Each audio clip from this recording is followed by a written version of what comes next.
Kasus korupsi di PT Pertamina Persero yang terungkap baru-baru ini melibatkan sejumlah praktik ilegal yang menyebabkan kerugian negara yang signifikan. Berikut adalah rincian lengkap mengenai kasus tersebut.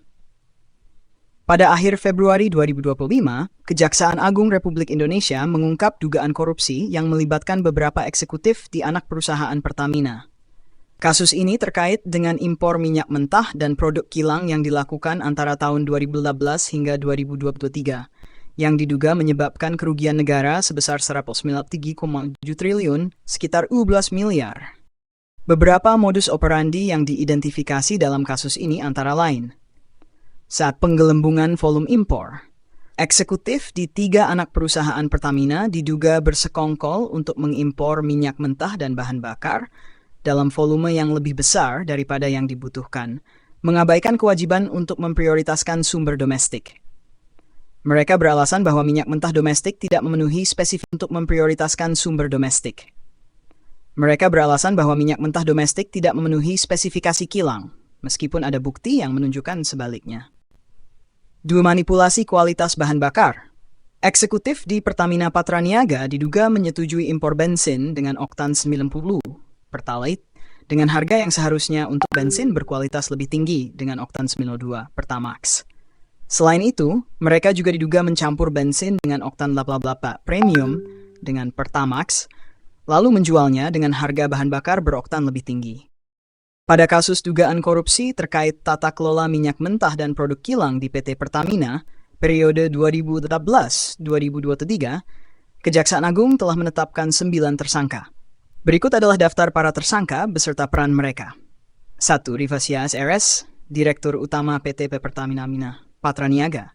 Yoki Firnandi, IF, Direktur Utama PT Pertamina International Shipping. 3. Sani Dinar Saifuddin, SDS, Direktur PT Kilang Pertamina Internasional. Mabart.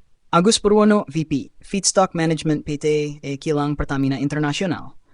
Direktur Pemasaran Pusat dan Niaga PT Pertamina Patraniaga. 6. VP Trading Produk Pertamina Patraniaga. Dimas Waraspati, Komisaris PT Navigator Khatulistiwa dan PT Jenggala Maritim. Gading Ramadhan Jodo, Komisaris PT Jenggala Maritim dan Direktur PT Orbit Terminal Merak. Menanggapi kasus ini, CEO Pertamina, Simon Aloysius Mantiri, menyampaikan permintaan maaf publik dan berjanji untuk meningkatkan tata kelola serta transparansi perusahaan. Simon Aloysius Mantiri sebagai Direktur Utama PT Pertamina Persero menyampaikan permohonan maaf yang sebesar-besarnya kepada seluruh rakyat Indonesia atas peristiwa yang terjadi beberapa hari terakhir ini. Kami sangat mendukung upaya dari Kejaksaan Agung dan tentunya akan terus membantu apabila dibutuhkan data-data ataupun dibutuhkan keterangan-keterangan tambahan agar supaya proses ini dapat diproses dan berjalan sesuai dengan ketentuan. Pertamina berkomitmen untuk bekerja sama dengan Kementerian Energi guna memastikan keamanan energi dan transparansi dalam operasionalnya. Dampak dan tindakan lanjutan.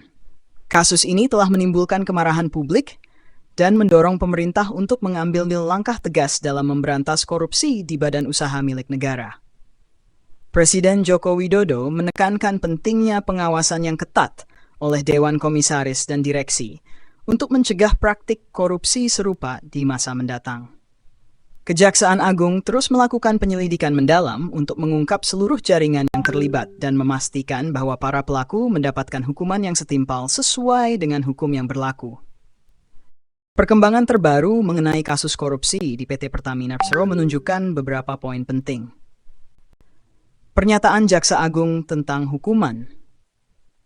Jaksa Agung ST Burhanuddin menyatakan bahwa para tersangka dalam kasus ini berpotensi dijatuhi hukuman mati. Hal ini karena tindak pidana tersebut terjadi selama pandemi COVID-19 yang dianggap sebagai keadaan tertentu yang memberatkan sesuai dengan Pasal 2 Ayat 2 Undang-Undang Tindak Pidana Korupsi. Dalam konferensi pers bersama PT Pertamina di Kejaksaan Agung, Jakarta, pada Kamis 6 Maret 2025, Burhanuddin menegaskan bahwa jika terbukti melakukan korupsi dalam situasi pandemi, hukuman yang dijatuhkan bisa lebih berat bahkan hingga hukuman mati. Adalah bahwa penyidikan ini tempus deliktinya, waktu kejadiannya adalah tahun 2018 sampai 2023. Tolong ini tempus ini karena nanti akan mempengaruhi tentang kondisi minyak pertamax yang ada di pasaran. Artinya bahwa mulai 2014 ke sini itu tidak ada kaitannya yang sedang kita selidiki. Artinya kondisi pertamax yang ada sudah bagus dan sudah sesuai dengan standar yang ada di Pertamina. Apakah ada kemungkinan, ini kan periodenya kena di masa periode COVID, Pak, pasal yang dikenakan apakah akan ada pasal khusus penanganan COVID juga terkait korupsinya?